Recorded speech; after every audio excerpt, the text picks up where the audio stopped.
And it's not just the monsters themselves we need to take a look at, but the society that allowed this to happen. Australia's Special Envoy to combat anti-Semitism was appointed by the Prime Minister to help tackle this issue. Jillian Segal says this attack didn't come without warning, and I spoke to her a short time ago. Jillian, you've been in this role for nearly 18 months now. Did you ever expect something this big, this evil to happen here in Australia? No, Ali. It's come as such a great shock. There was always a fear with the rise in anti-Semitism that something would happen, as it has overseas. But we never expected something, as you say, this terrible and this all-consuming to happen to the Jewish community. And it's obviously had a huge impact on the community as a whole, with the outpouring of grief has been quite amazing. In the wake of the attack, you said words lead to actions and actions lead to things like this. What are you saying exactly?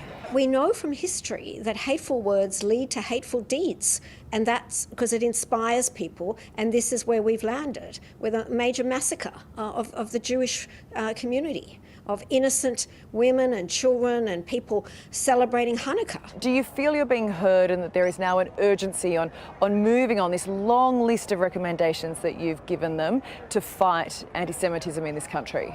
Yes, well, I have met with the Prime Minister today, and I think he's under no illusion how serious, obviously, the issue is. I think he's been meeting with many of the victims. I think he's very, very upset about what has happened and concerned for the country as well as for the Jewish community. And he understands, I believe, the seriousness of it. And I think there will be a response soon. I mean, you say you want the response to be as strong as what we saw after the Port Arthur massacre back in 1996. The government now promising a national gun registry. That'll be by 2028, so more than 2 years away. Is that enough?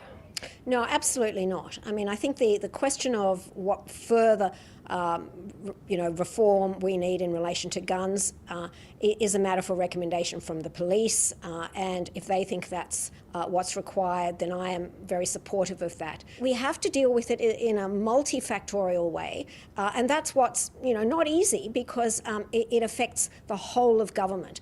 But I believe the government now realises the necessity for it and the seriousness of it, and I'm expecting a response soon. Do you think it's only now they're understanding? You think they've been slow to react up until this point? I think that the events of Sunday have shown them that it hasn't been enough. I mean, by definition, it hasn't been enough. We have people who are infected with this hatred who will take to mass murder. And we need to focus everyone in this country on not only embracing the Jewish community, but embracing Australian values and ensuring that this hatred, which is absolutely, based on myths and misinformation and that's infected this country and others, it needs to be just completely pushed to the margins of society. And we can do it. We can, as a country, push it to the margins. The country will never be the same. We cannot expect to go back to where we were pre-Sunday night, okay? Because that will be a scar forever on this country and on the community. But we have to both build back community and a sense of cohesion, but that will only happen if we confront anti-Semitism in all its forms and in all the places in which it rests, whether it's at universities, whether it's in schools, whether it's in the health system or online. We have to tackle it everywhere, and we have to do it with absolute determination. And I think the government understands that now. I think Sunday was a very defining moment.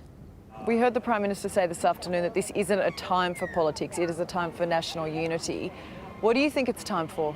I don't disagree with the fact that, of course, it's a time for unity, but it's also a time of real determination to fight anti-Semitism. We have to do it, because it's not only the future of the Jewish community, but I really think it's the future of our country. If we can't defeat this hatred, then we don't have an Australia that we want for the future. It's not the Australia that we have in our values of respect for all and peace for all and a place where we can all flourish. It's absolutely not that.